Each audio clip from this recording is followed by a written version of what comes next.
race win for Jake Dennis. Absolutely phenomenal for Jake Dennis. But on the other side of the garages, I suppose, there's always the highs and the lows. Karun, talk about our championship leader, Sam Bird, because he didn't get very far after the first lap, did he? No, he didn't. I mean, we heard in that bit of team radio, they said it was a waste of time. Unfortunately for him, it was. He's still leading the championship. Let's look for the silver lining, but it's super tight now. I think it's now 9 drivers within 13 points. It's extraordinary coming into the last 3 races. But for Sam today, qualifying is massively important. He's got to get the lap right, got to get himself at least into the top half of the grid. And as Nick de Vries showed yesterday, it was a superb drive. Going from 9th to 2nd, you can overtake around here. Despite the fact it's quite narrow, de Vries showed that you can make places up. And people like Sam will be looking to do that today. Yeah, absolutely. I mean, I think Antonio Felix Costa was another one who, really climbed up the order. So clearly this is a track that I think all the drivers were worried about overtaking. But it can be done in Formula E. This is what these cars were made for. But we're really getting to crunch time. 3 races left in the championship. Who is going to start taking charge of this championship, Dario? No one. That's the thing. It's going to be coming down to that last. No, it's just not going to happen, Nikki. It's so unpredictable. The qualifying format with the top 6 in the championship going out first in the less favourable track conditions, it's going to keep this championship tight. I think the top 17 are still within 30 points of the championship leader. That's the maximum score today. So we could have a completely new championship leader by the time we head off to Berlin tonight. And of course, qualifying is key. Karun, who are we going to see on pole position? Oh, you throw me. I'm going to say, oh God, Alex Lynn again. Alex because he's in the right group. Oh, going for the predictability answer. Fair enough. To be honest, the odds are probably on his side because it was a phenomenal performance from him yesterday in qualifying. But earlier this morning, let's go down to our lead commentator, Jack Nichols, because he caught up with yesterday's race winner, Jake Dennis. So, Jake, was yesterday the biggest win of your career? It's definitely up there, I've had some pretty good wins in my career, but I think winning your home race, first time in London, E-Prix, they don't get much better than that, to be honest. So, very special day for me, special day for the team, and it was great to get another win. Today's going to be a tough one, though, isn't it? This will be your first experience of Group 1 qualifying. You've spent all year hearing everyone else whinge about it. Yeah. How are you approaching it? I'm expecting to whinge myself, to be honest. I'm sure I'll post it on my social media saying Group 1's a disadvantage, but it is what it is. Hopefully it's not like a battle like sometimes it can be. We're all just quite sensible, but track evolution doesn't look massive, so hopefully it's not too much of a disadvantage and we can actually maybe scrape a top 10, We're obviously quite fast in practice, so the car's behaving well, and there's no reason why we can't have another good result today. Did you think you'd be this high up in the championship going into the last few races when you joined this year? No, definitely not. I knew it would be close. If we just had some good results along the way, Formula E is always so close in the championship, you can obviously go from top to bottom very quickly, but if someone said to me you're going to be 3rd in the championship with 3 races to go, you would have bitten their arm off for it. So it's a great position to be, but we don't want to get too far ahead of ourselves either. Okay, cool. Best of luck. Cheers, mate. Thank you. Well, joining me now is the driver who's here to defend his championship, Antonio Felix da Costa, last season's winner. Talk us through yesterday, because, that was a pretty solid effort. 17th, finished in 8th. Yeah, look, it's... Unfortunately for me, I think this is going to be a little bit of a reflex of the season until the end, Being in Group 1, we are compromising qualifying, so having always decided the back and scoring 2, 3, 4, 5 points, whatever we can take home. So that was exactly what we did yesterday, Started 17th, and in a track which is really hard to overtake, we managed to climb up to 8th. So a decent day, only 1 point away from the leader of the championship now, 3 runs to go. Yeah, it's close.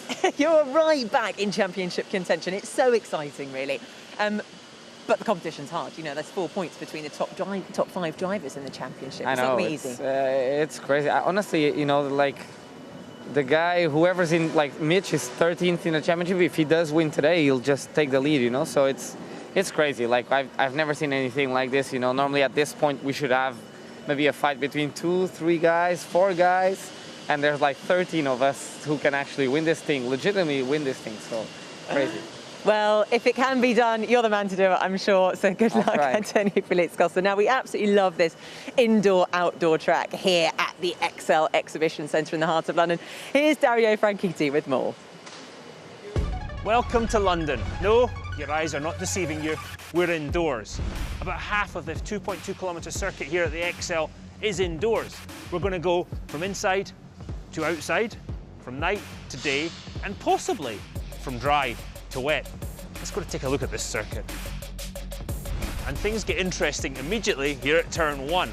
Very wide, great opportunity for a lunge. If you're on the racing line, you're going to take a very late turn in. Apex as late as possible, because then you want to stay to the left of the exit, open up turn 2. You can't go too wide on the exit of turn 2 either, because turn 3 comes up very quickly. Turn 4 and 5 are really taken as one corner, but it's where things start to get really interesting, where night becomes day, when inside becomes outside. You've got to deal with multiple surfaces. I'd want to get a lot of turning done as late as possible, because this surface has a lot of grip. It's got these metal bits that will have none. This bit of new asphalt, marginal grip. And then as you get to the apex of 5, there's another painted new surface. One thing I do know is as you head down to the braking zone of turn 6, the wall is right there. I've been trying to think of ways to show you just how steep this hill is. If you look at the main building of the XL against the angle of the walls of the track, that gives you some idea. If it rains here this weekend, this bit of hill between turns 5 and 6 might be the Formula E equivalent of a slip and slide. Heading down the ramp, 6, 7, 8 under the main west entrance. Turn 9, a fairly quick right-hander. As you approach, you're going to be all the way over to the left, trying to open up the corner as much as possible. And then, on exit, it gets unbelievably wide. That means the drivers can really attack this corner. The long, straight, heavy braking zone and incredibly tight hairpins of turn 10, 11, quick chicane through 12 and 13, a fast kink in 14 through 15, immediately on the brakes. While I was down here checking out turn 16 in the attack mode, I bumped into an old friend of mine, my old mentor, Sir Jackie Stewart. That was nice. So back to the circuit. Attack mode activation zone on the outside of this great overtaking opportunity in turn 16. On exit, cars that have taken attack mode, cars that have stayed on the racing line are going to be side by side, and I see them battling that way all the way through turn 17. 17, 18, 19 and 20 really linked as one corner. Turn 21 at the top of the hill, where outside becomes inside, day becomes night again, the driver's eyes have to readjust, and possibly wet becomes dry. A tight hairpin at 22, and then it's a sprint to the finish line. And that is a lap of this most unusual London circuit.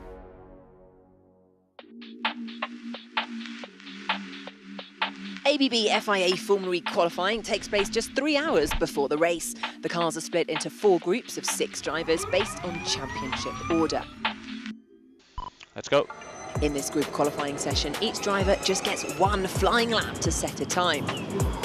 They're given the full power allocation of 250 kilowatts, but with the race happening shortly after, there is very little time for the team to repair a damaged car, so margins are fine and mistakes costly.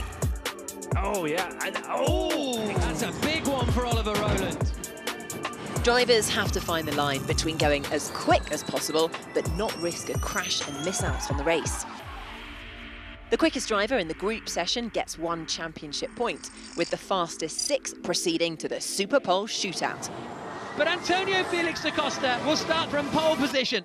Yeah! Nice one, boys, thank you. Where they go out 1 by 1 for a single flying lap. The British driver is surely going to take his first pole position in the series by 0.8 of a second. The fastest driver gets pole position and 3 crucial championship points.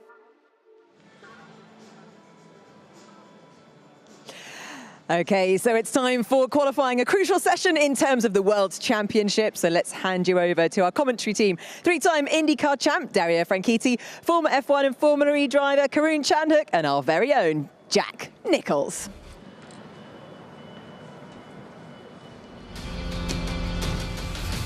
Qualifying for round 13 of the ABB FIA Formula E World Championship about to get underway here at the XL Centre. You can see it there on the right-hand side. London City Airport is on the left-hand side, and then a look to the Millennium Dome in the centre. And there is the XL. Around the Royal Docks, an inside and outside circuit, and qualifying Group 1 will be Sam Bird, Antonio Felix da Costa, Jake Dennis, Nick de Vries, Robin Freins and Eduardo Mortara, i.e. the top 6 in the championship. Jake Dennis was the quickest of them this morning. He was the man who won the race yesterday. And Dario, we have a dry qualifying session, I think it's fair to say. Yeah, we do. We have a, unlike yesterday with changeable conditions, we have a dry track, and most of the teams I spoke to said we're not expecting as big a change from Group 1 to Group 4 today. So we could see these championship leaders getting in towards Super Pole. Yeah, and that, Karun, is one of the biggest problems, isn't it, with Formula E? And if you can take advantage when Group 1 isn't too bad, that could define your championship. Yeah, absolutely right. I mean, I think the interesting one for me is you've got the likes of Mitch Evans who dropped down in Group 3 after yesterday's results. So people like him, people like Lynn, even Alexander Sims, we've seen, pop up occasionally qualifying. We saw earlier this season, and they're all in Group 3. Andre Lotre, he got himself to Super Pole yesterday, Group 3. So, yeah. But let's talk about the Group 1 guys. You got the heavy hitters here, Bird and Da Costa, Dennis, De Vries, Freins, and Mortara as the pit lane goes green. So already Da Costa and De Vries a little bit side by side coming out. I think it's Mortara who's at the back of the queue in the Venturi. He's also the furthest back down the pit lane of the front runners for the Venturi team. Venturi have scored more points so far this season than they ever have in Formula E before. So it's been a very strong year. I asked Susie Wolff whether that meant it was a successful year already, and she said, well, yeah, but we're in a championship fight here. Edo's got a shot at this. He really does. He has a realistic shot at this championship. And you could say that for, at least 10, 12? The way it is, Dario, I think you could even have a shot. God. Still. Is that open? Wow. No, but yeah, seriously, I think Mortara has done a fantastic job, and he is definitely in the fight. So, Mortara is at the back of this queue. 2.5 minutes to go. It's about 1 minute 20 for a dry lap. And so they are looking reasonable on time at the moment. It's just whether Mortara is happy. Well, Mortara will be happy at the back there. It's whether these guys in the midfield are happy to be the first out, which Jake Dennis currently is. Yeah, and the only concern I have is Sam Bird looks to do a lunge into 16. My concern is if I'm Mortara, Sam Bird, for instance, one of the cars in front goes off, causes a yellow. You've got to slow down through that. If there's a red flag, then it all negates itself. But if there's a yellow cause, you have to slow down. That's your Super Pole run over. And we saw a couple of spots of precipitation, and Bird has another lunge. Okay, he's practicing for later. Yeah, so he and Nick De Vries then, they're coming across the line. They've got about 15 or 20 seconds in the pocket, which isn't too bad. We've seen those spots of rain on the lenses, and Bird does go for it this time. Up the inside into turn 1, and forces his way past. We haven't seen any contact yet, which we saw in New York. But you're right, guys. They're trying to crack on because of this risk of rain. And there is a risk of rain for the whole of today. The hope was that they'd get away with qualifying. And I think if it does start to rain, for a change, Group 1 could be at an advantage here. Yeah. They might get away with the best conditions. So they are pushing on. Apart from it, look, I'm trying to see who's at the back of the queue. Mortara, yeah. Yeah, Bird's going for another pass into 10. Wow. He's the constant defence. Gaining more places than he managed yesterday on this in this qualifying session. I mean, these guys, okay, there's the championship points, which we talked about, but also you want to try and stay out of trouble in those first corners, and the best way to do that is be in those first couple of rows today. No, that's what Sam was saying yesterday, that he just, those first couple of corners, you're in the melee. He reckoned the car that hit him got hit about 4 cars back. At least.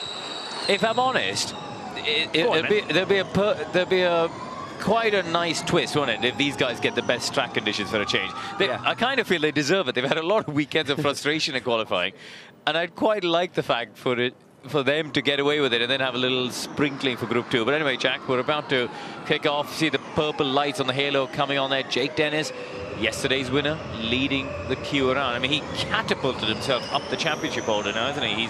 He's well in that fight. Yeah, so Dennis coming across the line. Down towards turn 1. Everybody turns it up to full power. 4 seconds to go. Mortara's going to be very, very tight, and he does it with 1 second to spare. So everybody makes it through now, and Eduardo Mortara timed it very nicely for the Susie Wolff's Venturi team. But now let's take a look at the sectors. Here's Robin Freins, who's been in Group 1 qualifying for every race since the 3rd round of the season in Rome.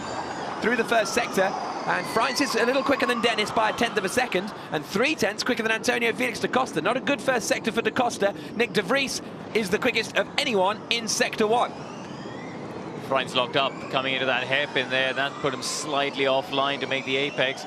could have compromised him a little bit. I was a bit worried. Mortara's locked up as well into the hairpin. I was a bit worried that he's a bit close to De Vries, but I think actually there's enough daylight. Up towards the bump there, the apex of 15. Very tricky braking zone, and he's gone deep again. Yeah, he launched it into turn 16, didn't he, Robin Franz? But he's managed to gather it all up. This is this last sector, absolutely critical. One corner straight into the next, straight into the next.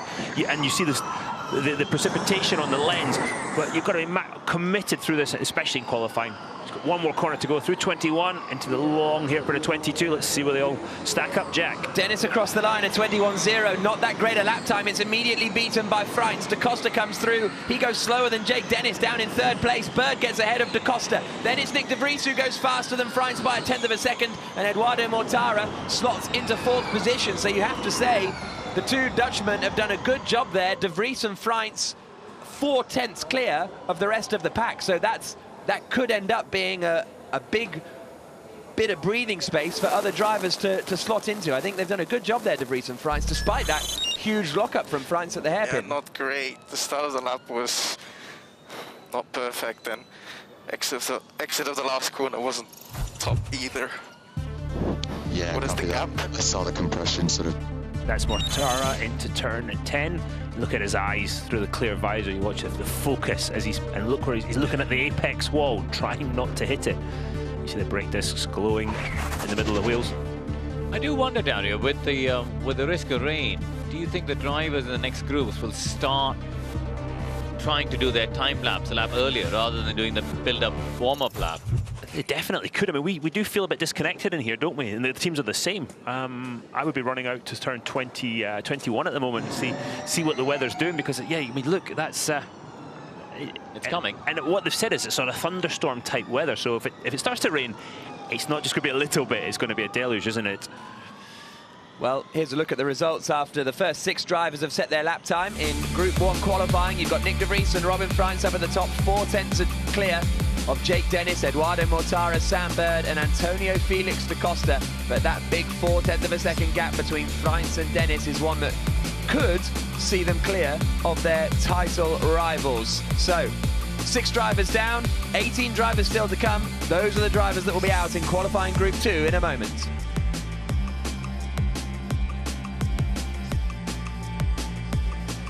So Roger Griffiths, team principal at BMW iN Andretti, obviously after yesterday's win, how were the celebrations and what preparation has been going on ahead of today? Celebrations were a little muted, I have to say, because we had a lot of work to do. The FIA had our car in pieces last night, having a look at it, just doing all the technical checks, which we don't have a problem with. It's, you know, it's part of the championship and it keeps us all honest, so that's good.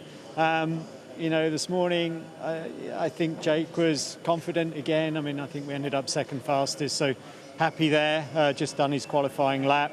I think we're third overall at the moment. Just seeing a few spots of rain on his visor, just starting the qualifying lap.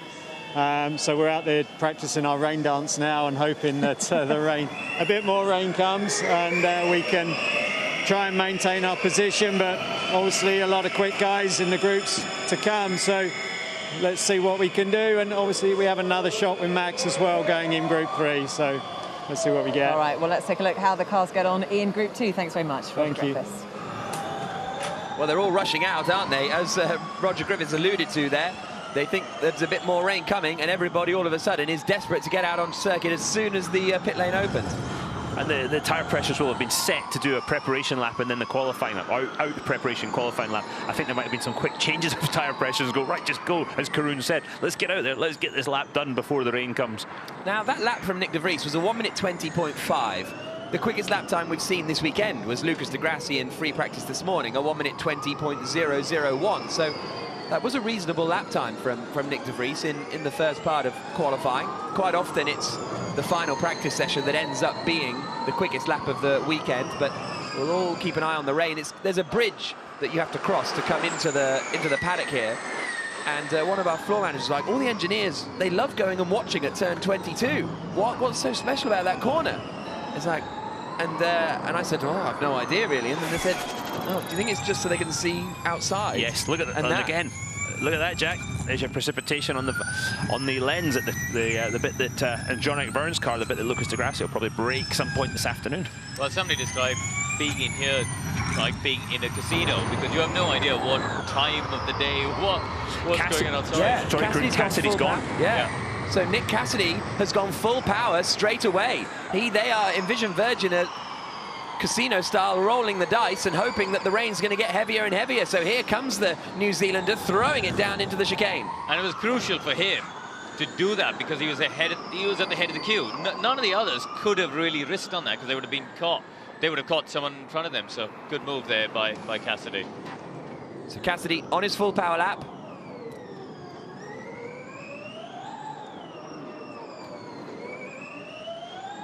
Nick Cassidy on board with him as the rain starts to come down in London. We're in the second part of qualifying for the London E-Prix, and Cassidy has decided to go early, go to full power, and he's coming towards turn 16 now in the Envision Virgin racing car. And this is all a journey into the unknown. You don't know exactly how much grip you're going to get at the next corner. You see the spots on your visor, and you're thinking, how much grip do I have? The answer is probably not a lot, because he's 6/10 down on Nick de Vries's time. Wow, takes a load of curb coming up the hill now, up the east ramp and back inside. But this is not going to be a good lap for Nick Cassidy. It's going to put him maybe slower than all of the Group 1 drivers. Here he comes across the line. And even though the rain, well, he goes into 4th place, actually. Last sector was very good, but the conditions do not look great. What is going to happen to everyone else? It's the middle sector of the lap. You have to remember, that's the one that's the most exposed. Sectors 1 and 3 have got a bit of the roof over it in this indoor section. It's sector 2 where we need to keep an eye on the lap times.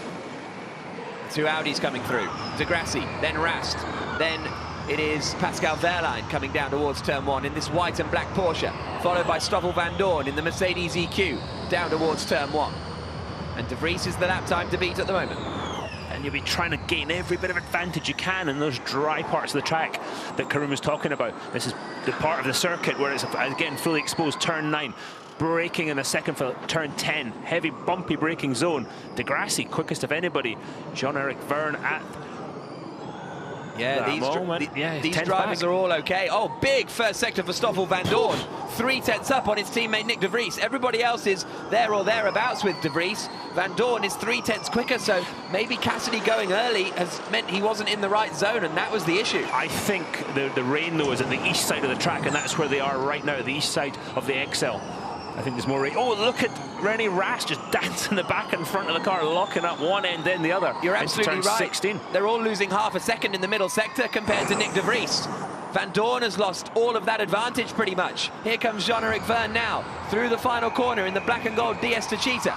Verne across the line, and where's he going to slot? It's 8th quickest. Slower than all of the Group 1 drivers for Jean-Eric Verne. De Grassi gets up into 3rd. Rast gets up into 4th. Here comes Pascal Wehrlein in the Porsche. 2nd for Wehrlein. Fastest final sector of anyone. Stoffel van Dorn was quick in sector 1 and goes fastest. A 1 minute 20.459 for Stoffel van Dorn. But de Vries is still in there. It's a Mercedes EQ 1-2 at the moment at the top of the order. Wehrlein, Freint's in there too. And look at that gap. We said it before with Dennis when Roger Griffiths said we're happy, we're in 3rd place. That half a second gap means Dennis is shuffled down to 7th and out of Superpole. Yeah, as Roger said that, we looked at each other and kind of shook our heads, didn't we? That it's been so close here, any Formula E race, but especially this weekend in London.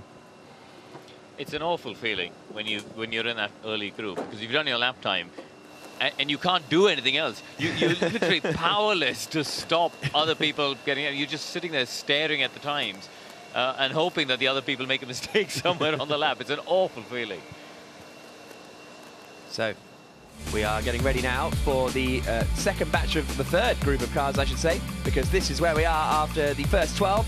Stoffel van Dorn, Nick de Vries, Pascal Wehrlein, Robin Freins, Lucas de Grassi and René Rast. 2 Mercedes, a Porsche, an Envision and 2 Audis in Superpole at the moment.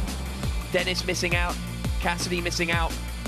Sam Bird, championship leader, down in 10th position, and he looks in for another tough afternoon. And Jean-Eric Verne as well, after well, he lost a lot of time in the first sector, not that much in the middle sector compared to Van Dorn, but 4/10 slower than Wehrlein in the final sector as well. But these are the drivers we still have to come. Evans, Roland, Gunther, Lynn, Lotter and Sims will be out next. Then Buemi, Nato, Turvey, Camera, Blomqvist and Ericsson.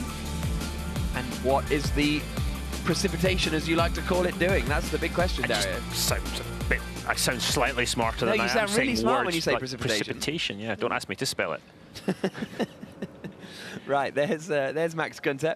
Very good qualifying record this season, Günther, with 6 Super Pole appearances. He, Lynn and Wehrlein all have 6 appearances. Let's see who Nicky Shields is with.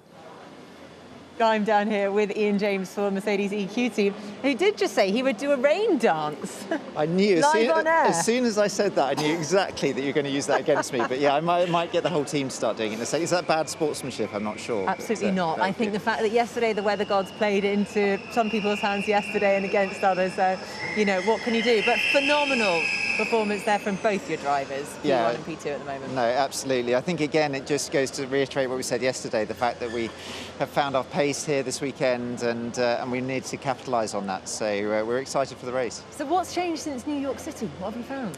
Nothing really. I think New York was a real outlier for us, and I think it was important to keep our feet on the ground. So we weren't looking for a sort of a magic bullet to try and solve anything. It was just about fine-tuning and making sure that we could get the confidence back in the package that we knew we should have. So I'm glad that the team's taken that approach, and hopefully it'll pay off this weekend. Yeah, absolutely. Good luck, and we look forward to seeing that rain dance. Thanks, Nikki. Thank you. Ian James.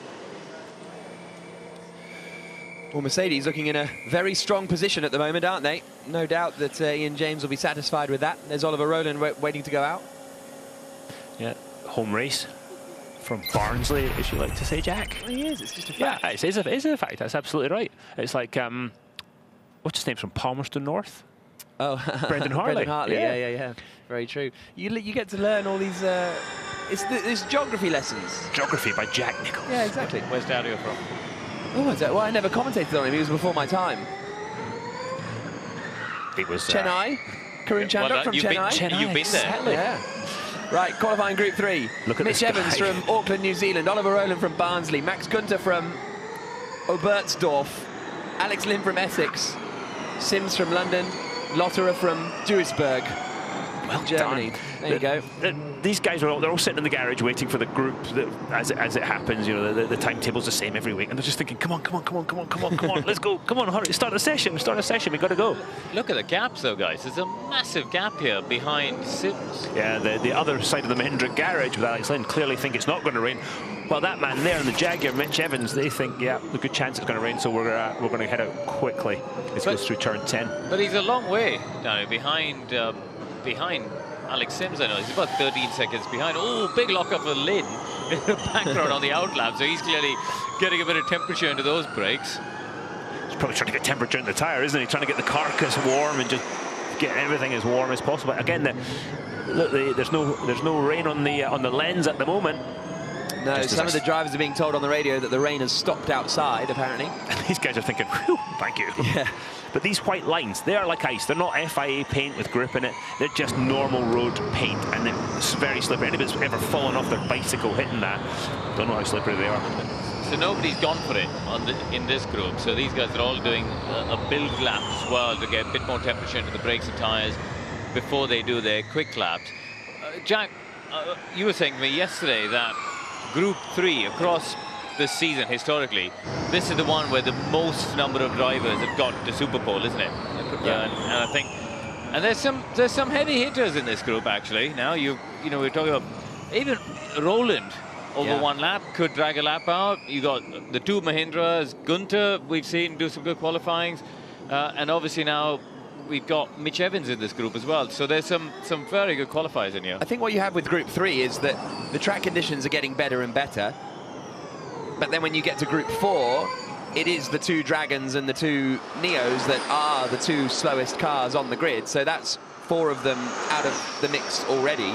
And then whoever is in there has a shot. But Group 3 is the sweet drivers spot. who you could, yeah, exactly. You know, Mitch Evans was championship leader at various times last season. He's been in Group 1 almost every race this season, and now all of a sudden he finds himself down in Group 3. And it's for these drivers who have got a big chance, maybe not today because of the weather, but in general, of getting back towards the top of the championship again. Right, we're going driver's eye with Max Günther down towards turn 1. He's at full power. This is his qualifying lap here in London. And a slightly earlier turn due to the high grip level there through turn 2, right up against the wall, back over to the right-hand side of the circuit as he starts to head outdoors. Surface change here. onto a more normal type of tarmac, different surface again, heading downhill. A very, very abrupt change of surface. Back over to the left, opens up on turn 9. Very bumpy, low grip level here. Get ready for the big bumps in the braking zone of Temi. So many people locking up here in the race yesterday and in practice this morning. Maximum lock again. Oh, a turn of lock, unheard of in a single seater. Normally 180 degrees, about as much as you can get. Not great first sectors coming in. Gunter 2/10 down, Evans 2/10 down, Lotterer 4/10 down, 2/10 for Roland. Lynn is the closest, 0.05 of a second away in sector 1. Sector 2's not too bad though. So Gunter through the middle sector is quicker than Stoffel Van Dorn. So the track not in too bad a shape as he crunches that curb on the left-hand side and comes back inside. Evans has got a very good middle sector, guys. So Evans could be in contention if he can pull some time back. As you mentioned, Jackie, lost in sector 1. Here's Gunther up to the line, and he goes second.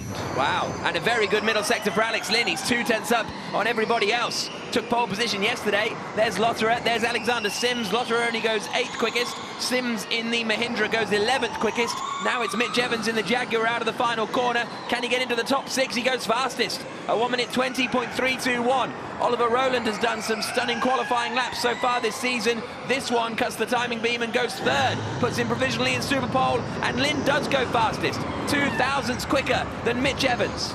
And he was looking at the big screen, I think, on the left to see where that puts him as he crossed the finish line, looking over to the left. Great job. As you said, Jack, Group 3, definitely stacked. 4 of the 6 drivers from Group 3 have moved into the top 6 and the Super Bowl positions. Nick De Vries still in there at the moment. I'm sorry, Willie, I hit the wall again, mate. Sorry. It's okay. Which side? We can just to... I hit the wall again, says Lynn. Yeah, his final sector was about 3/10 slower. The wheel looks a little bit right hand down. Let's just see here. Normally it should be completely straight, but he's turning. Yeah, when you get so close to the wall, if you've hit it with the bodywork, that's fine. If you've hit it with the wheel, you can knock the toes out, and that changes the handling of the car quite dramatically. So, Lynn, Evans, Van Dorn, Rowland, Gunter and De Vries, the 6 drivers who at the moment would be advancing through to Superpole. And there is Roger Griffiths on the right-hand side. His man Max Gunter there in 5th place. De Vries, as I say, might be able to make Superpole from Group 1, which would be quite remarkable. But look at Mortara, Bird and Da Costa. It's that half a second gap again. We've banged on about it many, many times. But that's what separates you being Robin Freins in 8th position and Eduardo Mortara in 15th. This could be a big day for De Vries in the championship. This, you know, he's only 4 points off the lead, and his rivals are way down. This is where Lynn mentioned. Oh, yeah. He just caught the inside. I think that was more bodywork. I did see a spark, though. Yeah. The spark's there. That's generally the wheel rim, but that's him just trying to find a limit. Very difficult to position the car with these guards over the wheel. Very difficult for the driver to see. Our head is, this camera is a lot higher than the driver's sight line, which we see with driver's eye view. So, 6 drivers left to run. But it's Alex Lynn who is quickest at the moment, and the top 6 advancing through to Superpole would be he, Evans, Van Dorn, Rowland, Gunter and De Vries, all separated by less than 2/10 of a second. Evans and Lynn separated by just 0.02 of a second, incredibly close between them. Pascal Wehrlein missing out, Franz de Grassi and Rast the rest of the top 10. Where are the Group 4 drivers going to emerge? We'll find out in a couple of minutes' time.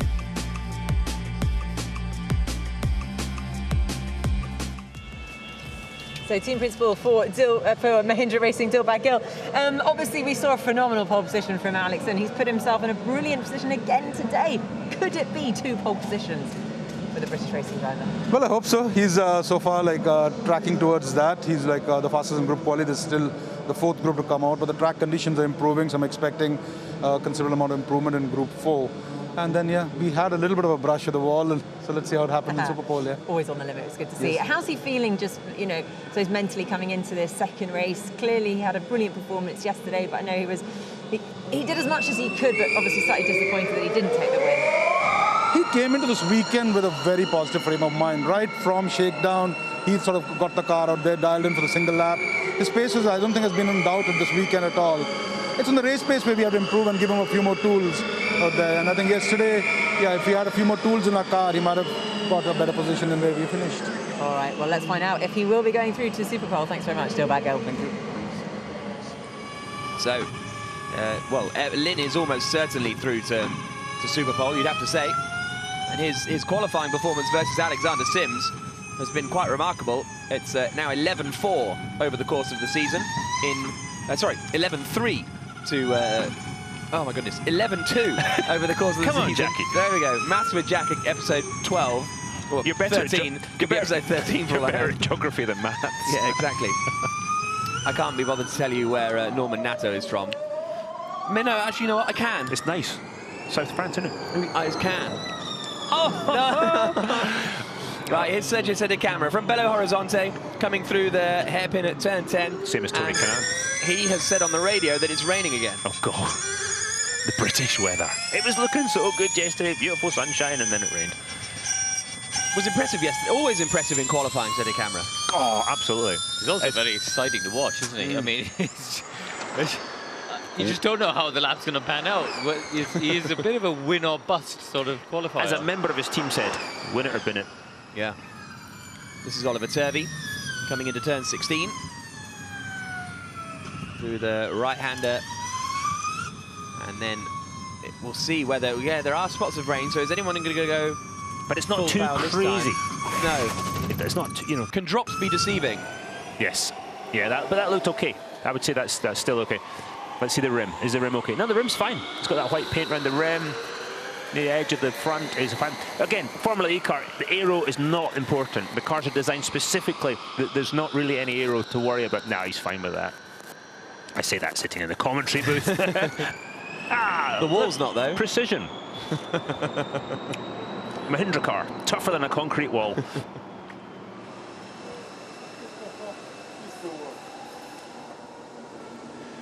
Final 6 cars out on circuit for qualifying. Christian Silk, the team principal of the Neo 333 racing team, watching his drivers out there, Tom Blomqvist and Oliver Turvey.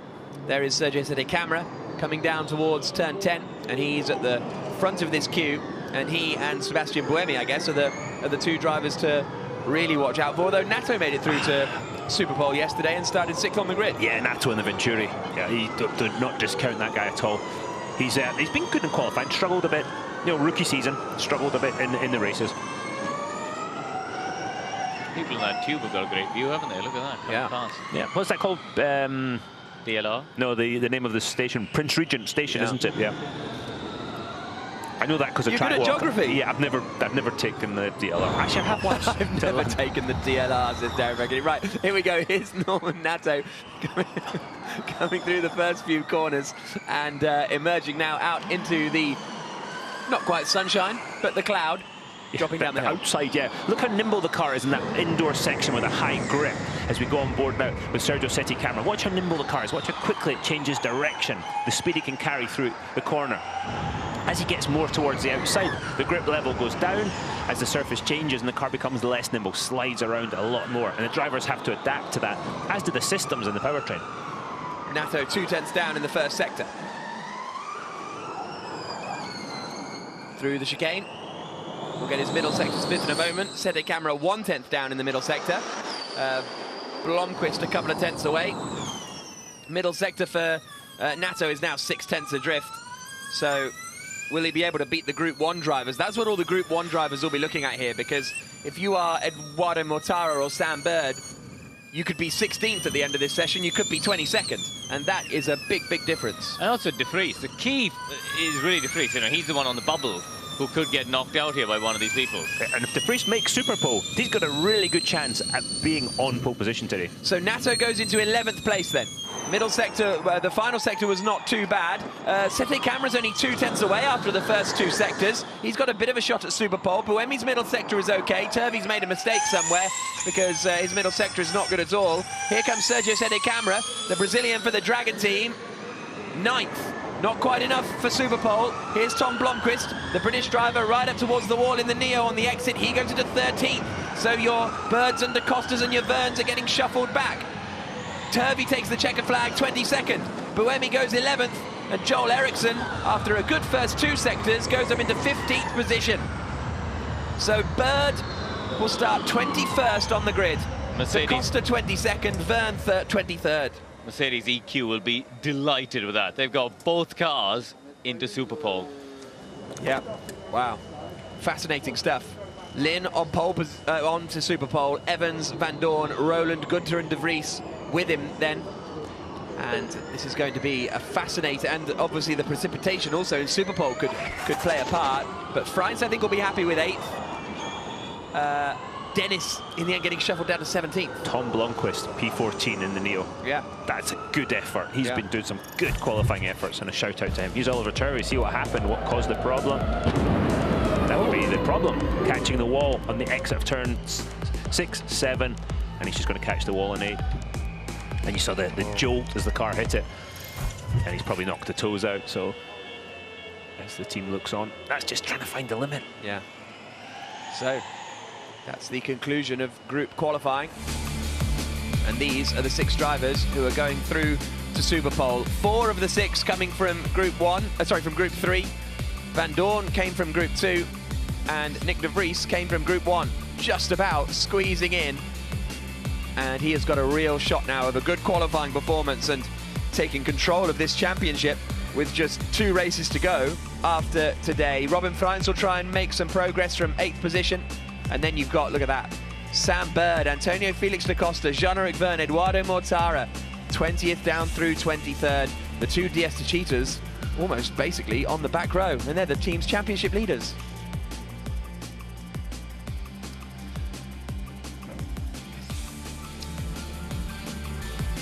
And this is the thing.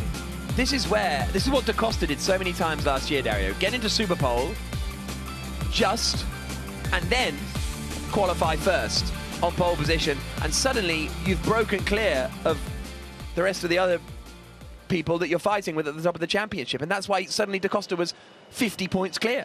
I mean, there's 3 points for pole position here in a second. Nick De Vries is 4 points back from the championship lead. As you said, Jack, this is his chance to take charge off the championship going into Berlin, because if he can get it's got a 25-point buffer today. Yeah, it's huge. It's a big. It then becomes a big ask for the other teams, and he somewhat takes control. Yes, he's in Group 1 afterwards, but he's somewhat taking control of the championship. So, but this, and how much does that play on him now? When you're about to go out, and you know this qualifying session could win him the championship. He's been doing it since he was 6 years old. You've trained for this, yeah, he's only 7 now, isn't he? Like, you know what I mean? He's still in his young career. Well, let's go on board with Alex Lynn for his group-topping qualifying lap. And our pole position runner from our pole position winner from yesterday, nice and neat through turn 2 again. The Mahindra car very quick over 1 lap. They've done a great job. Alex Lynn done a great job with the performance of that, and the whole team down the hill, turn 6, quick change of direction. That's where we saw Oliver Turvey hit the wall just there. We're going to watch the right-hand side, watch him if he clips the wall. Yep, there was a spark as he caught the wall through turn 9, trying to open up the angle of the corner as much as possible. Heavy braking into turn 10. Didn't lock up. All the lock the car will give, keeps it as tight as possible to open up turn 11, because there's more of a straight afterwards. Back to the throttle. Back up the chicane, get back to the throttle as quickly as you can. Whoa, it's just a bit tighter than you want, that chicane. Car's going to bottom, there you hear it. Then braking just as you turn. Oh, the lovely balance from the Mahindra, and well controlled on the brake pedal by Alex Lynn. All the lock through 16, and watch 17, 18, 19, 20, really one long continuous corner. Going to use all the curb, and 19, yeah, back to throttle hard up the hill, the east ramp. Now you're coming back indoors, completely different grip level coming up, a lot more grip. Look how quickly the car turns there in relation to what you've seen earlier in the lap. Back to throttle, the run for the line, you're just wheeling it across the line. And that was P1 in group qualifying. Great job. So, Alex Lynn gets a point for that as well, doesn't he? So, to go with his podium yesterday. And he has ended that session quickest and will be last out on track in Super Pole in a couple of moments' time. Can he repeat the feat?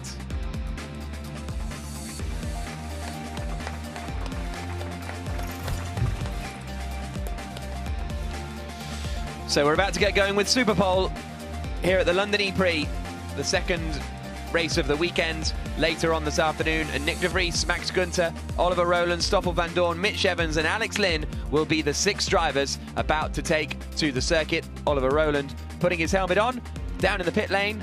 Somewhere near him is Nick.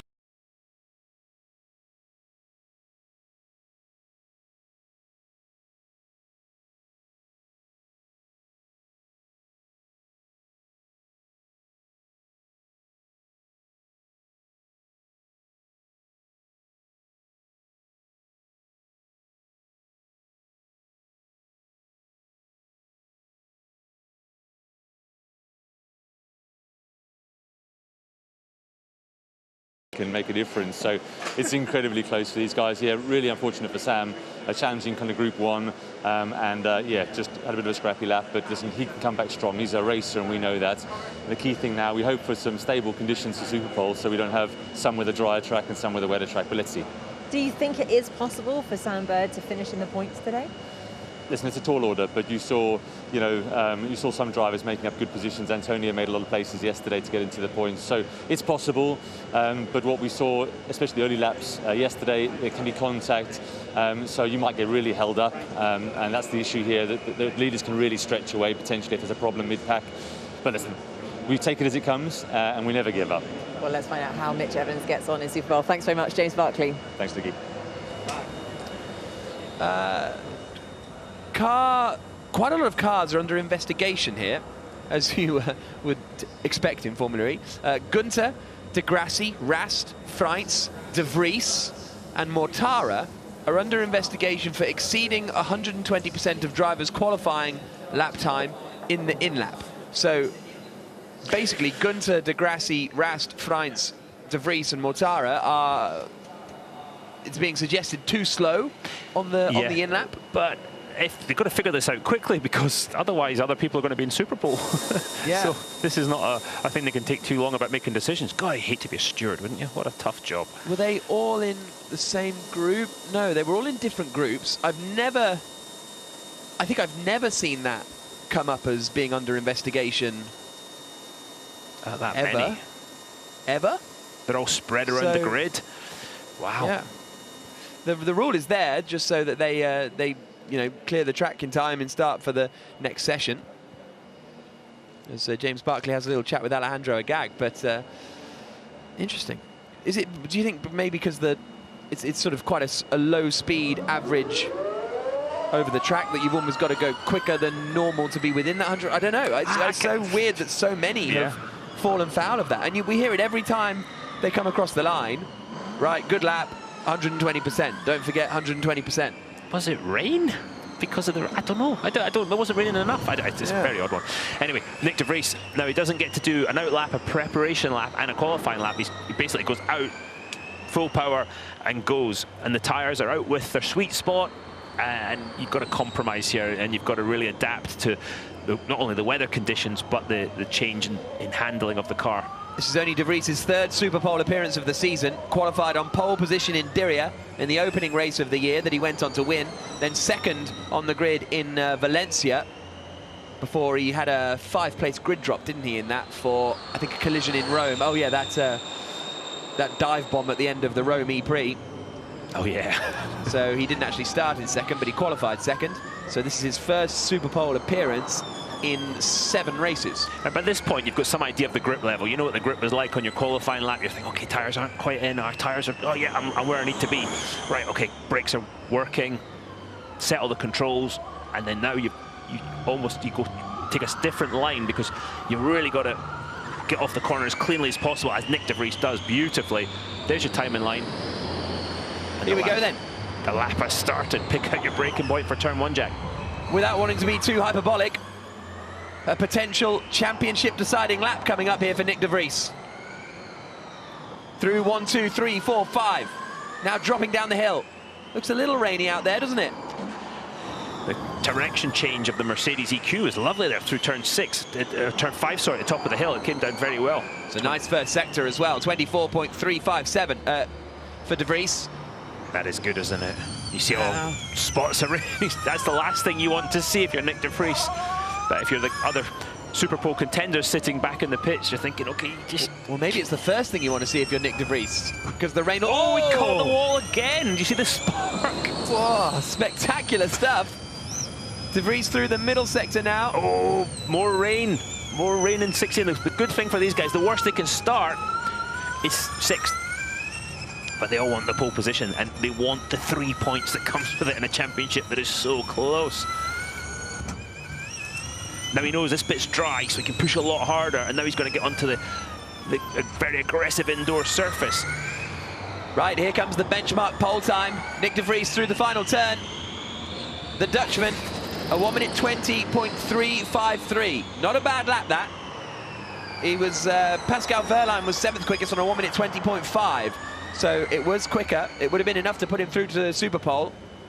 And we'll see what everyone else can do now. And will the rain continue and get heavier? Because that's what de Vries will be hoping, that he caught the start of the shower, let's say. And if you're Alex Lynn, you're sitting in the garage, your last one to go. Yeah. Come on, let's go.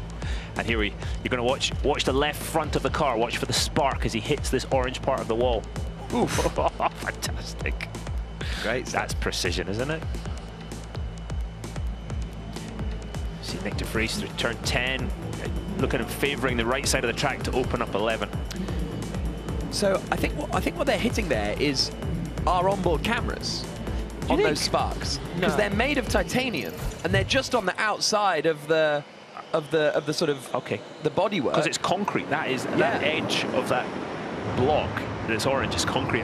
Because you wouldn't see the sparks if it was the carbon fibre necessarily. Depends on the metal. I think it's probably the wheel rim. It's probably the metal of the wheel rim, or possibly the metal that holds the fasteners on the bodywork. Anyway, Max Günther going for it. He met the concrete yesterday, coming and braking for turns 16 through 15. Did quite a bit of damage to that BMW Andretti. But in Super Pole today, nice rebound by him. How's his first sector, Jack? It's okay. 400 slower than Nick de Vries. On board in driver's eye through turn 10. Now 11.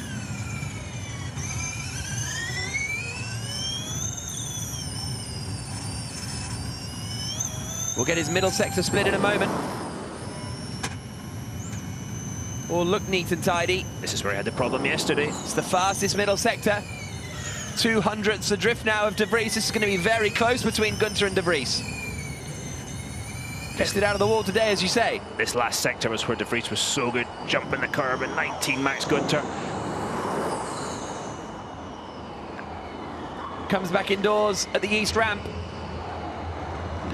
Back to full throttle. Look how close he gets to the wall and exit. Doesn't beat him. 400ths between them.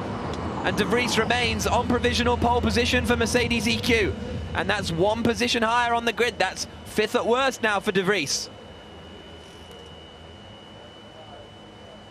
Roland is going to be next up.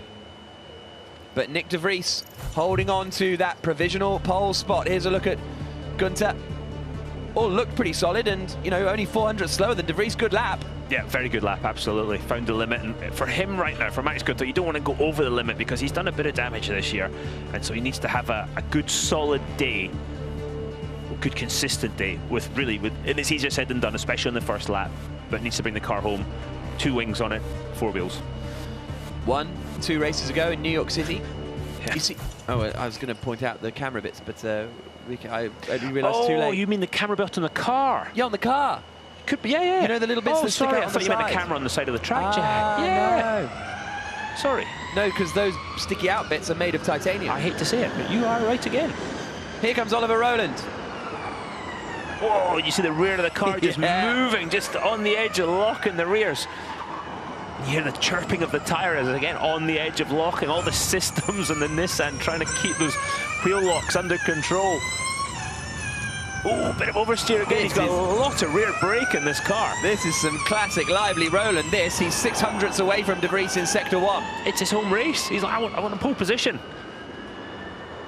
Look at the eyes as he comes down into the braking zone of turn 10.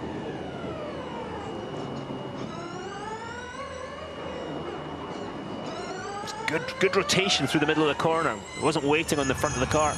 Oh, more spots of rain. This is right on the tip of the nose, this camera. We damage many of them every race. Formula E coming up to the next split. Oh, it's a good middle sector. He's a 10th and a half up, Oliver Rowland, coming now into the hairpin right-hander of 16. The British driver looking to put it on provisional pole for his home race after a difficult day yesterday. He's just starting to slide the rear. You can hear the rear tyres sliding and chirping. He's going to get onto this heavy grip surface. That should help the balance of the car now. It should help him rotate the car through the middle. Good lap. Rowland, provisional pole.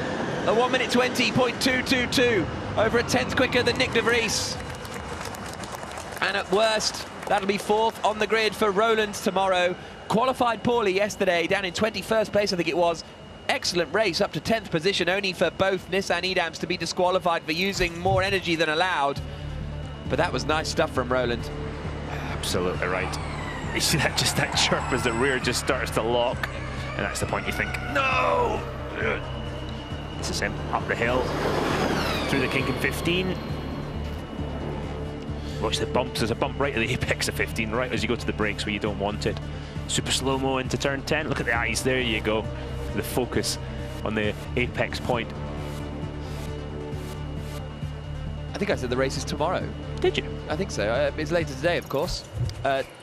2 o'clock local time in the UK, which is pretty much as, well, it's British summertime, unfortunately, but we're very close to the international timeline, aren't we? Just over the river in Greenwich. Anyway, Stoffel Vandoorne now in the Mercedes EQ.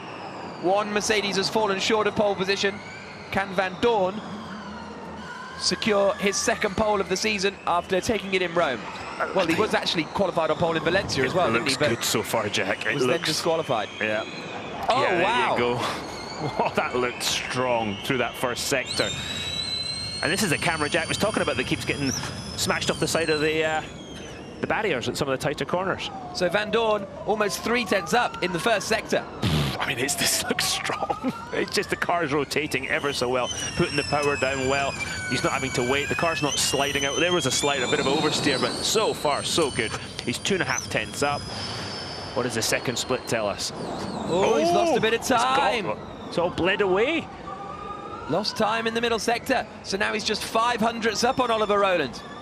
Final sector coming now. And he can see that. He knows in the car that he's lost a lot of time, and he's thinking, now he's got to take risk if he wants to keep that advantage or gain a little more, because he knows the cars coming after him are not slow. Can Stoffel Vandoorne move himself to provisional pole position? The Belgian. Quickest. 400ths clear of Oliver Rowland. De Vries drops to 3rd, Gunther drops to 4th, but Mercedes EQ on provisional pole position again. Nick looks fascinated by that. Nick de Vries on the left. Well, fantastic first sector from Vandoorne. The car, he was able to get the car straight so early, and he was using so little road. It just looked neat and tidy and precise. Lovely stuff. So Vandoorne goes quickest. We saw Stoffel, Kroon and I were out watching yesterday in the first practice, and Stoffel crashed their first lap and it lost a lot of practice time. So yeah, definitely looking for the rebound today. That was despite a 7th place finish yesterday. Yeah, he's but if Vandoorne takes pole position, he's on 63 points, and then if he wins the race, he's at the top of the championship, potentially. Long way to go. Jaguar Racing's Mitch Evans. Oh, was that too deep? Yes, that was too deep. You could hear the chirping as the front wheels were locking. He was trying to turn at the same time. So Mitch lost a bunch of time through 2, not turn 1. He carried a lot of speed through 1. Let's see what it does for his first split. Comes through the chicane. The first sector for Mitch Evans is almost half a second away. It's all gone in that first couple of corners. If he can have a good sectors 2 and 3, might be able to rectify a couple of places. But he just went sailing into the first corner. And again, Jack, that's when you know you've lost. You've made a mistake, so now you have to not only be perfect, but you just want a bit more greedy at some of the corners, and that's when the mistakes can creep in.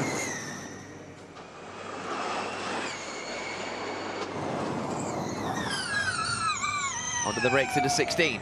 That's neat and tidy. He's gained a little time back compared to Rowland in sector 2, so he's now about 3 tenths away, but that still puts him 5th. Yeah, Exactly, needs to find a bit more time if he wants to beat Gunter and De Vries. But we're sitting here dissecting this lap. He's on the absolute limit of what this car is capable of, as all the drivers are in qualifying. Evans across the line. Oh, he gets Gunter. I think he'll be pleased with that, you know. 4th place currently for Mitch Evans, just nipping ahead of Max Gunter in that final sector, fastest final sector of anyone. And are you then pleased that you've done that and rescued the lap, or are you annoyed because you lost the lap at the start? You are devastated that you've made that mistake at the start. Just watch the front tyres. Watch the amount of lock he's got in. Look, he's already understeering. Yeah, just too. Whether he was too late on the brakes or the brakes weren't into position yet, we're into the operating window. I don't know. Neat and tidy. I like it. I like his line through 17. Evans said he tried too hard into turn 1. Nothing ventured, nothing gained. Right, it's Van Dorn or Lynn. Dilbag Gill watching the screens in the back of the Mahindra garage. Can Alex Lynn secure pole position again? 2 poles in a row, locking out the pole spot at London for both races. Here he comes into the first corner. Yeah, he's only got 22 corners to get inch perfect to make that happen. He comes through turn 3, looks neat and tidy so far. The question is it quick? Again, surface change now. The grip level goes away. The car starts to slide a lot more.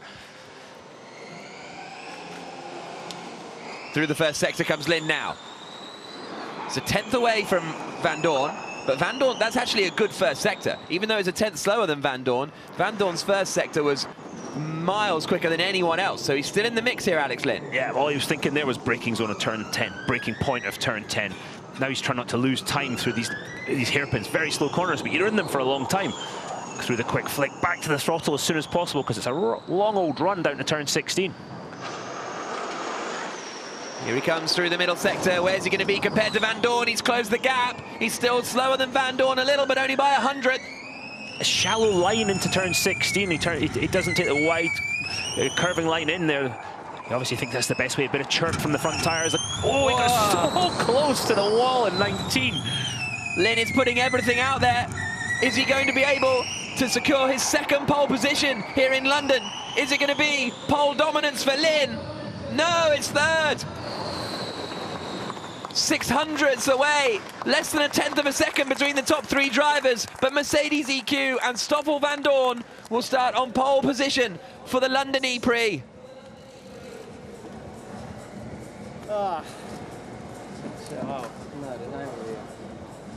Van Dorn and Roland will be on the front row. Lynn will be 3rd. Nick De Vries 4th. Big opportunity for Mercedes EQ in the championship this afternoon. Mitch Evans 5th, Max Gunter 6th. Championship leader Sam Bird will start 21st on the grid. And here's a look again at Lynn. Coming through the hairpins, his middle sector was nice. Actually set the slowest final sector, Lynn, of anyone in Superpole. Only by a 10th of a second, but... just to confirm that investigation, it's been decided a €1,000 fine is the punishment for Gunter and De Grassi and Rast and Freintz and De Vries and Mortara and Joel Eriksson. It's a €1,000 fine, so there won't be any sporting penalties by the looks of things for Nick De Vries. €1,000 fine though, crikey. Right, qualifying done. Just 3 races to go in the ABB FIA Formula E World Championship this season, and Stoffel Van Dorn will start this one on pole position. 2nd and 3rd for Oliver Rowland and Alex Lynn. Nick De Vries, Mitch Evans and Max Gunter complete the top 6. Nick De Vries, the highest of the top 6 in the championship. The next is Robin Freintz, who's in 8th place. And he's got a good opportunity of some points this afternoon. Sete Cameron, De Grassi, 9th and 10th. Yesterday's winner, Jake Dennis, will start 17th. Sam Bird, the championship leader, will start 21st. 2nd place man in the championship, Da Costa, will start 22nd. We're in for a fascinating 45-minute race this afternoon. It's going to be getting underway in 3 hours' time. And we'll be hearing from our top 3. Well, now, shall we? We're going to hear from Oliver Rowland first of all. Second on the grid, he's talking to Karun Chandok. Ollie, fantastic result for you on home ground, on the front row. Big disappointment for the team yesterday. You must be delighted with how qualifying's gone. Yeah, absolutely. I think ever since FP1 we've been a bit on the back foot. We didn't really understand, we were missing pace. So it's a great redemption for the team to come back today. We know we had pace. The Mercedes was extremely quick this morning, we knew that, and in the end we almost beat them. So we have to be very happy with our work. Of course, yesterday was disappointing, more for Sebastian, who was fourth. But yeah, today we have a new day, which is always nice in Formula E, and we'll go for it the best we can. Are you hoping for rain? Probably not starting second, but it'll come because I'm starting second. You know, it's one of those things, when you don't want it, it'll come. When you do want it, it won't. But I imagine the race to be wet. I think the rain's on the radar, so we just have to deal with it the best we can and stay on the island, I think. Good luck for today. Thank you. Oliver Rowland then will start second on the grid. Quickest middle sector of anyone after a fairly slow first sector. Yeah, Stoffel's coming. But Rowland did an excellent job. Been one of the best qualifiers this season, Oliver Rowland. But the last two races, he hasn't qualified inside the top 10. Before that, he had 9 top 10 qualifyings in 10 races. So good to have him back at the front of the order for him and the Nissan Edams team after both were disqualified yesterday. But he'll be starting right behind Stoffel Vandoorne. Stoff, a fantastic day for Mercedes EQ, both cars in the top 4 on the grid. This is going to be a very important day for the championship for you. Yeah, let's see. I mean, today has been a very good start up until now. I had 2 very good laps in my quali group first, and then, you know, really enjoyed the Super Pole laps where you kind of have nothing to lose. You know, you just give it all, and it's all about that last bit of performance. So very happy with the lap. Good to start on pole position. Let's see what the weather brings this afternoon. It's you know, looking a little bit tricky out there. It might rain for the race, but we're in the best starting position. So let's see what we can bring home. And looking ahead, your race pace in the dry was very good. Are you confident if it's wet? I think so. I mean, you know, let's wait and see. I think what is important in the wet is to have clear vision and to start at the front. That makes you know, makes your life a lot easier. So let's wait and see. I obviously missed out on all the wet running in FP2 because of the aquaplaning. So I'm going to have to keep things under control if that happens. All right, listen, when you got a trophy for you to collect from Alan Hooks, the head of private clients at Julius Baer, for pole position today. Stoffel Vandoorne, pole position. Right. Now the big work comes in the race, doesn't it? And a very good performance that from Stoffel Vandoorne from Group 2. The only driver from Group 2 that made it through to Super Pole, so he was quickest in his group. Nick de Vries was quickest in his group. That's very strong performance from the Mercedes. Look at all the rubber coming off Vandoorne's front left there. That was quite remarkable, seeing it all flail up from the inside. But in third place will be Alex Lynn, ahead of Nick de Vries, Mitch Evans and Max Günther. And we can hear now from Lynn a fantastic performance after qualifying pole yesterday. It's third today, but he's still at the front. Alex, third in the race yesterday, third on the grid for today. This is shaping up to be a good weekend at home ground. Yeah, it's another good qualifying from us. Unfortunately, a couple of places lower than we were yesterday, but honestly, we top group quali, which is a nice point. So yeah, third on the grid today. I think it's a good starting point. And for the race, are you a bit more optimistic, having learned what you guys did yesterday in the race? We should definitely be better because we always tend to be better in the racing when we do these double headers in race 2, especially with our car in race trim. So I think we can definitely improve from where we were, but we're going to need to because there's some really big boys in Super Pole today. So yeah, we need to fight. All right, good luck for this afternoon. Thank you. So Lynn hoping for a better day today. I mean, he finished well yesterday, didn't he? After qualifying on pole position, came across the line to finish in third. And it was a good effort from Alex Lynn. Top group qualifying. So that was a point for him. but not quite enough to secure pole position for the second day in a row, which would have been quite remarkable, to be fair. Let's look at the River Thames, the second longest river in the United Kingdom that flows out into the Thames estuary. And this is the Royal Docks, a plane taking off there on the right-hand side from London City Airport. And that is the XL, where the cars are racing around inside and outside in an absolutely unique circuit. And hopefully we'll be in for another entertaining race this afternoon. Will it be wet? Can Stoffel van Dorn hold on from pole position to take the win? Can Nick de Vries take control of this championship with just 3 races to go? What can Sam Bird do from 21st on the grid? The championship leader is in for a very, very tough afternoon again. The whole complexion of the title fight is going to change again in a few hours' time.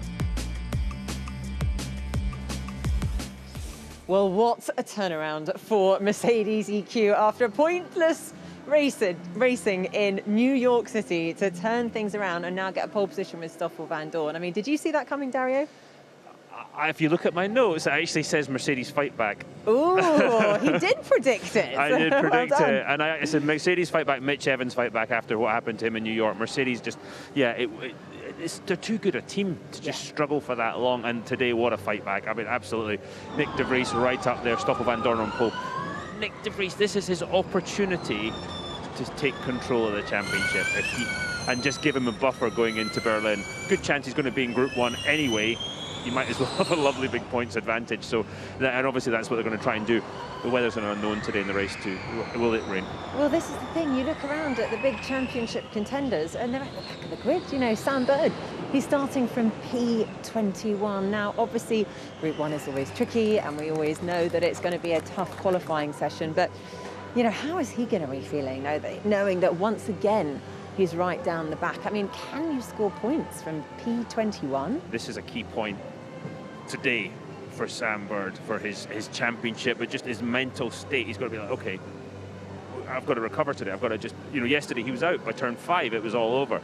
He's back there again today, but he's got to make progress. He's got to get forward. He's got to stay in that championship hunt because, you know, a lot of pressure on him. Home race, Jaguar's home race. There's been a lot of, you know, VIPs here from Jaguar as well, and it hasn't gone according to plan so far. He's got to rebound in the race this afternoon. All right then. Well, actually, let's hear from our pole sitter for today, the second race in London. Stoffel van Dorn, he's with Karun Chandhok.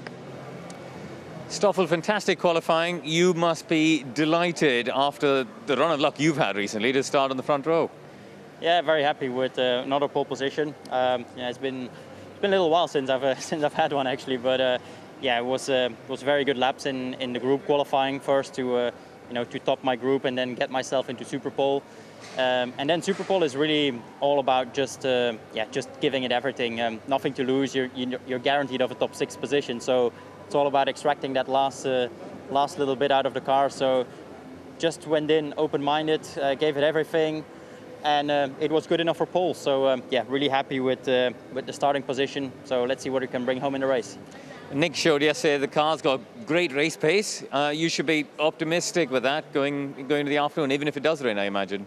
Yeah, exactly. I think we've been very competitive in race scenarios, and you know, I think in general here this weekend we've been very strong in all the conditions. So let's see what we can do. Looks like it might rain as well this afternoon, which is going to make things quite tricky. But that's part of the game, and we're going to have to deal with whatever scenario comes up. With the points for pole, you're still within 25 points of the championship lead. I mean, are you still in contention to win this? I think everyone is almost still in contention. You know, the way this group system is working, and you know, you only require one really good result, and you're kind of back up there. So for sure, I'm still in contention. You know, I'm not giving up anything. I saw it last year, first-handed, where I dropped to Group 2 on the last day of the championship, and then I got pole position and a victory, and I got back into second of the championship. So this year it's a lot tighter, even between everyone. So everything is still possible. All right, thanks very much. Back to you, Nikki. Thanks, Karun. Now, joining us now is the team principal, James Barclay of Jaguar Racing. And James, first of all, congratulations for getting Mitch Evans into Super Pole and starting from P5. Realistically, what do you think he can do from here? You know, we've seen Mercedes, they've got some incredible pace. Also, we've got Oliver Rowland ahead. Again, brilliant pace. What do you think Mitch Evans is capable of? Well, you know, a Jaguar in the top 6, you know, it definitely gives us a shot of, I would say, of the podium, and that's what our goal will be today. Mitch, I think we had a pole position car.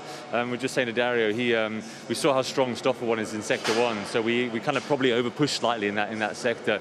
But the rest of the lap was fantastic. So from there, our focus, we've got good race pace. We've shown that in the past, but for sure the Mercedes looks strong. So I think it's going to make for a really close race. Not huge energy saving, so it should be a fairly aggressive race. James, on the other side of the coin, how do you help Sam recover from that difficult qualifying? Obviously a difficult race yesterday too. Still leading the championship. But. Yeah, absolutely. It's been a tough day yesterday and a tough quali today for Sam. But the same for others. I mean, Antonio's back there with him. You know, the two guys that are at the front end of the championship. They've both got fast cars, so the best thing is just never give up in this formula. You never know what happens. Of course, what we saw yesterday, you know, the first few corners are so tight. The risk here is you have an incident in the mid-pack, and the guys at the back basically become so disconnected from the lead group. So we're hoping for a nice, clean few laps so Sam is within the hunt. But it's going to be a tough race. But listen, never say never. Yep. Sam Bird's fight through the fields are pretty famous, and yeah, we hope for one today. Now, unfortunately, looking into our crystal ball and looking ahead at the weather, it looks like we could have a wet race. How do you think both the drivers will do if we do have lots of rain today? Yeah, it's been tough because we had a huge amount of wet running, but we did have a wet session Friday, and both our cars were absolutely really competitive on Friday. So that's all we can judge it off right now. But we had a competitive wet car, and so yeah, we'll take it as we see it. I mean, Darren knows better than anybody. It's kind of the conditions are thrown at the drivers. They have very little track time, and that's when they earn their money. That's for sure. Yeah. Oh, absolutely right. How much did it hurt yesterday for today, just missing the race as far as information gathering with both cars?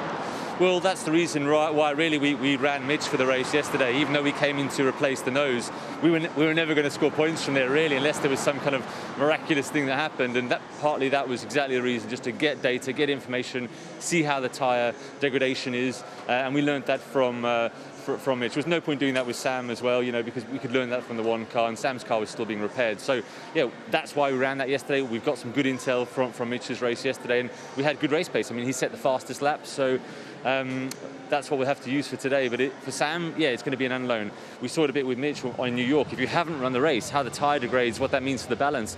So Sam will be on a voyage of discovery late in the race. Well, James Barclay, thank you so much for talking to us, and just all the best. Good luck for a nice, clean start to today's Thanks, guys. race. Much appreciated. Thank you. Thank you very much. Right, now let's go down and hear from Nick De Vries from Mercedes EQ. He's talking to Karoon. Nick, you must be delighted with qualifying, especially when you look at the three people ahead of you in the championship. Sam starting 21st, Acosta 22nd, Jake Dennis 17th. This is good for you. In all honesty, I'm not, because you know, we got ourselves in Super Bowl, and then you kind of have everything to play for, and I just felt like both in my group qualifying lap and the Super Bowl lap, I just didn't really quite get the rhythm, especially through sector 1. As you probably heard, I wasn't exactly happy with turn 1 and turn 22 in the group qualifying stages, and then in Super Bowl I just didn't really got the rhythm through sector 1 I was hoping for, and I managed to catch up some time, especially in sector 3, but the loss was already done. So of course from group 1 this is you know, really good, but at the same time, you know, when you're there you need to do it, and I didn't quite put it together, so I'm disappointed with myself. Well, listen, we came into this weekend, everyone said it was going to be impossible to overtake. You disproved that theory quite well yesterday. You got better race pace than Ollie and Alex Lynn. Podium's got to be on the cards. Obviously, the race is always, let's see what the conditions are going to be like. If it's raining, then it will be a complete different story again. So, it's not always as straightforward as it might look sometimes. So, let's see. All right, listen, and then for the championship, you've got to make sure you get to the end of this race, haven't you? We're getting that stage now, 3 rounds to go. Finishing has got to be top of the priority list.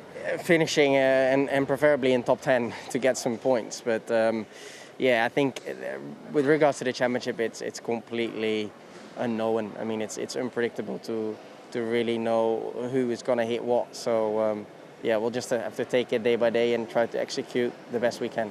All right, good luck, man. Thank you. So also joining us from the comms box, Jack Nicholls with us.